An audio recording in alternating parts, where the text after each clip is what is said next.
Stop blaming global elites for the consequences of your own impulses. We love spinning massive conspiracies around reproductive laws, just to escape one brutal reality: personal recklessness. You want the pleasure, but you're terrified of the invoice. It's not a systemic trap. It's a self-inflicted crisis. Let's drop the sanitized vocabulary. Activists call it removing tissue to make the conscience feel lighter. But science doesn't care about your coping mechanisms. At just 22 days from conception, before most women even realize they are compromised, a distinct, unique human heartbeat begins. It is a live biological code, not an undifferentiated tumor. Most of these crises don't start in a corporate boardroom or a Supreme Court. They start in casual, unprotected encounters outside of any long-term commitment. We have normalized total physical access while completely demonizing the responsibility that naturally comes with it. We act like biology is a game, and then act shocked when the ledger demands payment.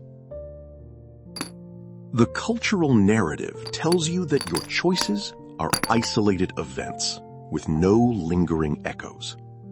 They sell you the illusion of a clean break. But biological systems do not operate on political timelines. When you override your natural architecture for a moment of convenience, you are setting off a chain reaction that alters your physiological reality. So, if you claim to be an intellectual, logical person who doesn't care about traditional morals, fine. But at least care about your own survival. Because the physical cost of playing Russian roulette with your anatomy goes far deeper than a ruined weekend or a brief financial hurdle. The system might give you the legal right to erase an inconvenience, but nature reserves the absolute veto power. Before you step across that threshold, you need to look at the cold, unyielding medical invoice that modern progressive brochures try so desperately to bury. Because when you treat your body like an open playground, the receipt the clinic hands you back can permanently lock you out of your own future. If you think a positive pregnancy test is the only risk of treating your body like a public square, you are mathematically blind. The lifestyle of casual, unprotected intimacy is an epidemiological minefield. Official data from the World Health Organization logs over 1 million new sexually transmitted infections every single day. Most are completely asymptomatic, systematically destroying your reproductive tract from the inside before you even realize you are compromised. Here is the devastating mechanism they never mention. Up to 80% of these silent bacterial infections, like chlamydia, show zero early symptoms. They crawl up the reproductive tract, causing hidden, chronic inflammation.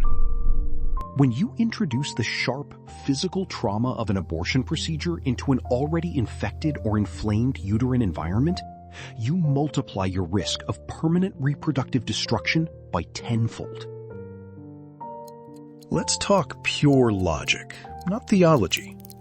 If you are not ready for a long-term commitment, and you are definitely not ready to hear the cry of a newborn, utilizing protection isn't a lifestyle preference. It's basic survival. Yet people gamble with their raw fertility for 30 seconds of convenience, foolishly expecting a clinical procedure to clean up their structural mess without a cost. Even for couples who simply claim they aren't ready, skipping protection and relying on surgical termination as a backup plan is an act of intellectual bankruptcy. The prestigious medical journal, The Lancet, warns that repeated procedures inflict a massive shock on the delicate endocrine system. It is a violent interruption of a deeply complex biological process, And the scar tissue left behind does not care about your career timeline.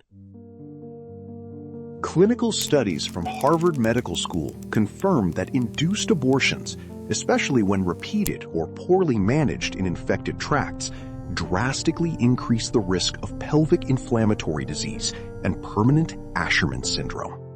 This is an extreme accumulation of rigid scar tissue that locks the uterine walls, turning a fertile biological cradle into a completely barren landscape.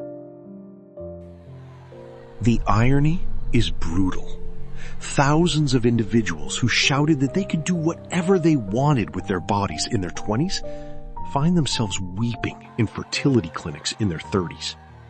The invoice for a past abortion is often paid in the currency of future infertility. You wanted absolute autonomy, but you accidentally bargained away your biological capability. But the physical scar tissue is only half of the wreckage, because the most inescapable ledger isn't written in blood. It is carved into your subconscious mind.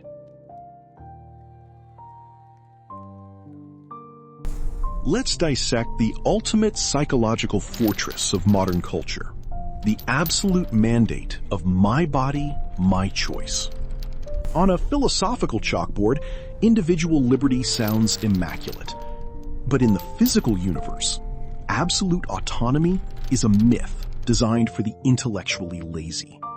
No single entity exists in a vacuum devoid of gravity, and no human action exists without an unbending biological ledger. If you truly subscribe to the doctrine of total ownership over your anatomy, then you must logically own the entire timeline, not just the opening act. True ownership means accepting the direct, predictable consequences of what you do with your skin and bones. Claiming sovereignty over the act of pleasure, while demanding a clinical evacuation for the result, isn't bodily autonomy.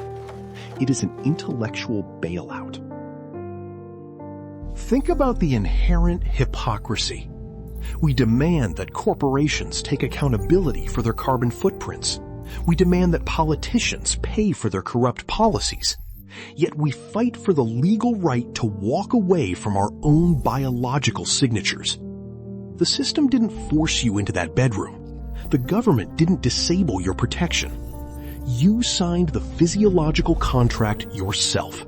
And now you want to declare bankruptcy at the expense of a unique DNA code.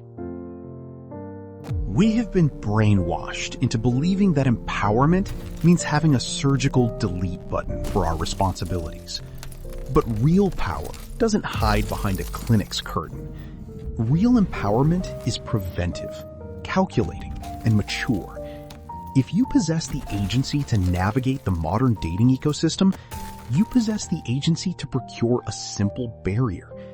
To argue otherwise is to reduce yourself to an instinct-driven animal, incapable of impulse control.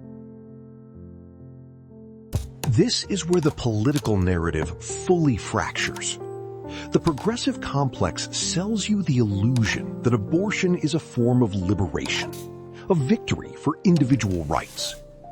But look at it closely. It is actually the ultimate capitulation to a system that wants you detached from your own human nature. It encourages you to treat your own reproductive capability as a disposable error rather than a profound biological threshold. So let's drop the slogans and look into the mirror. If you want to live like an autonomous god, you must have the fortitude to carry the weight of your own creations. Because the universe does not offer free trials, and biology never allows you to default on your debt without taking a massive piece of your soul with it. But when the surgical smoke clears and the political cheers die out, you are left alone in a quiet room with a ghost that the activist marches promised you would never exist.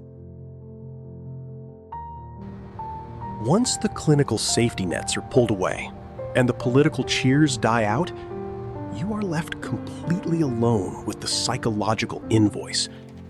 You can try to rationalize the choice through progressive rhetoric or modern self-help slogans all you want. But your primal neurobiology does not read political manifestos. The human mind has its own evolutionary ledger, and it refuses to be gaslit by modern culture. The deep-seated trauma of stopping a potential life creates an intense internal dissonance that the modern dating market flatly ignores. Clinical psychology recognizes a highly distinct, recurring phenomenon known as the anniversary reaction. Every single year, on the exact date the procedure occurred or the projected birth date, the human brain automatically triggers a massive, unexplainable wave of acute grief, hypervigilance, and deep anxiety.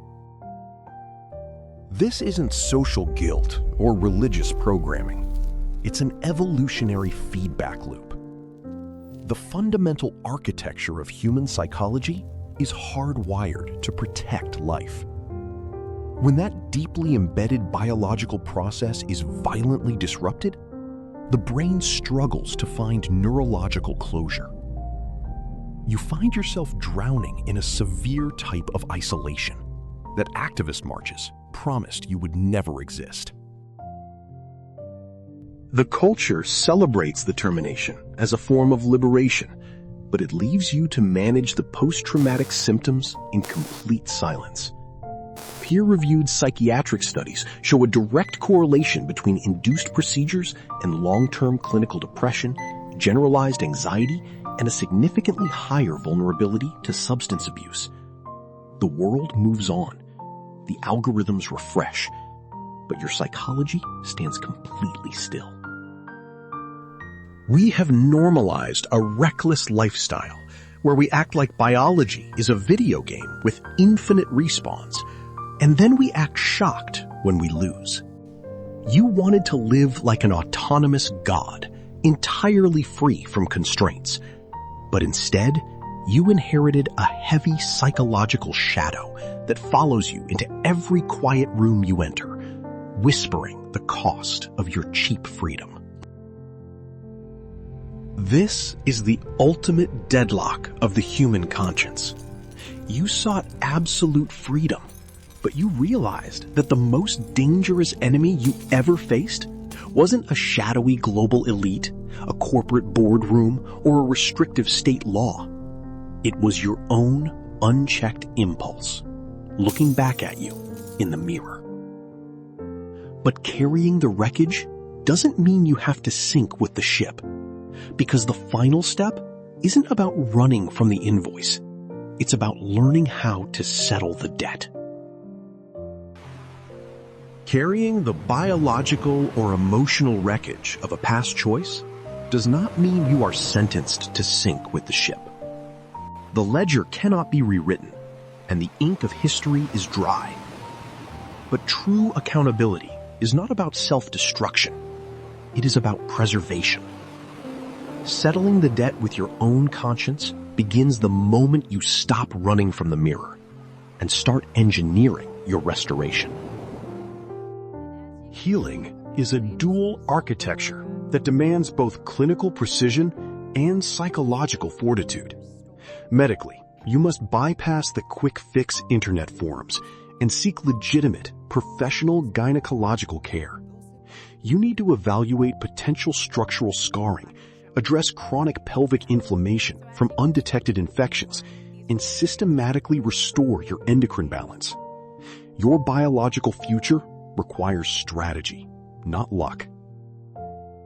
Psychologically, recovery demands that you stop drowning the trauma in substance abuse or masking it behind superficial culture wars.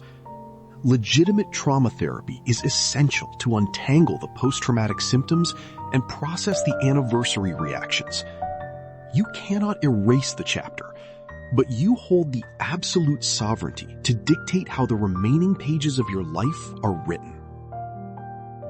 The Matrix isn't a massive, shadowy trap designed to break your soul. The world is simply a brutal reflection of the compound interest of human choices. True liberation is realizing that no one is coming to save you from your past mistakes. You have to step up, take absolute command of your own skin and bones, and turn your deepest regret into a shield of protective wisdom for your future. If you are watching this right now, carrying this quiet weight, or if you have stood by a partner or a friend who went through the silent isolation of that clinic door, you are not alone in the dark. The culture wants you to fight in the streets for political slogans, but the real healing happens when we drop the armor and speak the unvarnished truth about the cost. Use the comments section below as a clean ledger. If you or someone close to you has survived the physical or emotional aftermath of an abortion, share that reality. Use a burner account if you must protect your identity. Let those who are currently standing on the edge of a reckless choice read the raw, unedited invoice. The ledger is open. Own your history, heal the wreckage, and take command of your destiny.